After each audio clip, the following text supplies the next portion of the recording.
જય સરદાર અમરેલી જિલ્લાની અંદર જ્યારે 45 ગામડાઓને તળાવ ઊંડા કરવાનું અભિયાન ચાલી રહ્યું હોય ને એ અભિયાનના ટ્રસ્ટ ગીર ગંગા પરિવાર ટ્રસ્ટ દ્વારા જે આયોજન કરવામાં આવ્યું છે બહુ સરસ આયોજન છે, પણ અમુક લોકો ભ્રષ્ટાચારીઓ અમુક પરપોટાઓ એના નામે સુનાવ કરવા માગે છે. હમણાં 2 દિવસની અંદર 2 ગામડાઓની અંદર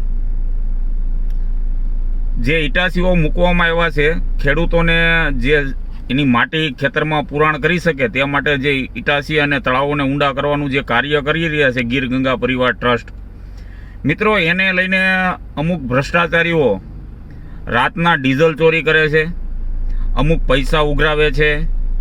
જે આપણે આગળ જોયેલું છે કે અમુક ભ્રષ્ટાચારીઓ ટેજના માધ્યમથી કહેતા હોય કે આ ફ્રી ઓફ છે આખું, અને તળાવ ઊંડા કરવાનું સંકલ્પ લીધેલું છે. સંકલ્પ ગીર ગંગા પરિવાર ટ્રસ્ટનું છે, કોઈ ભ્રષ્ટાચારીનું નથી.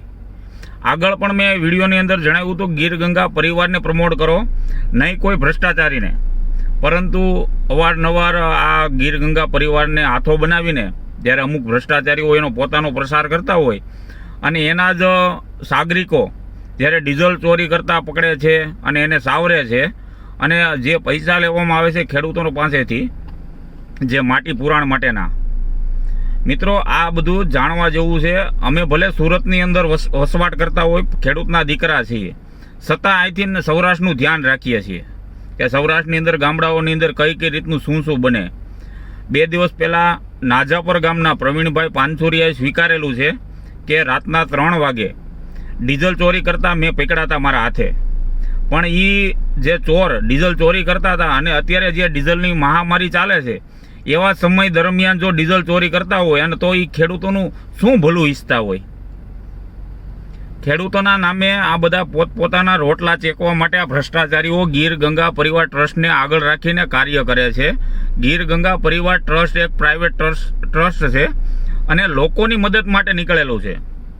એનો સંકલ્પ છે 1,11,111 તળાવ ઊંડા કરવાનો, પણ આ પોતે અમુક ભ્રષ્ટાચારીઓ એનું નામ આગળ રાખીને ગીર ગંગાને પાછળ ધકેલવાની કોશિશ કરે છે. અને જે પણ મેં આગળના પણ કીધું હતું ગીર ગંગા ટ્રસ્ટમાં આ લોકો ભ્રષ્ટાચાર કરવાના કઈ રીતે, તો અત્યારે ડીઝલ ચોરી કરીને લારીએ 50-10 રૂપિયા ઉઘરાવીને આ રીતો ભ્રષ્ટાચાર ચાલુ કરી દીધો છે. હજી તો ગીર ગંગા પરિવારે જે ઇટાસીઓ મૂક્યા છે 45 ગામડાઓની અંદર એના હજી 10 દિવસ પૂર્ણ નથી થયા, અને આ 600 કલાક માટે છે, એટલે ગણો ને તો 2 થી 3 મહિના જીસીબી ચાલશે.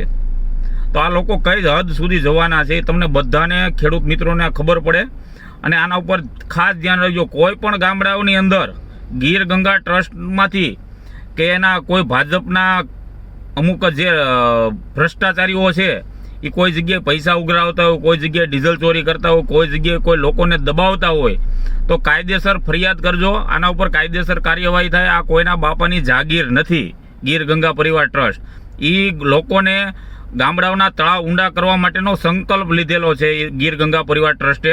કોઈ ધારાસભ્ય બણગા ફૂંકતા હોય તો એના ઉપર ધ્યાન નહીં દેતા, એ પોતાનો પ્રસાર કરે છે. સૌને મારા જય સરદાર, જય જવાન, જય કિસાન. મિત્રો આનું ખાસ નોંધ લેજો, અને આ વિડીયો બધા જ ખેડૂતો 45 ગામડા ખેડૂતો છે ત્યાં સુધી પહોંચાડજો. સૌને મારા જય સરદાર, જય જવાન, જય કિસાન મિત્રો.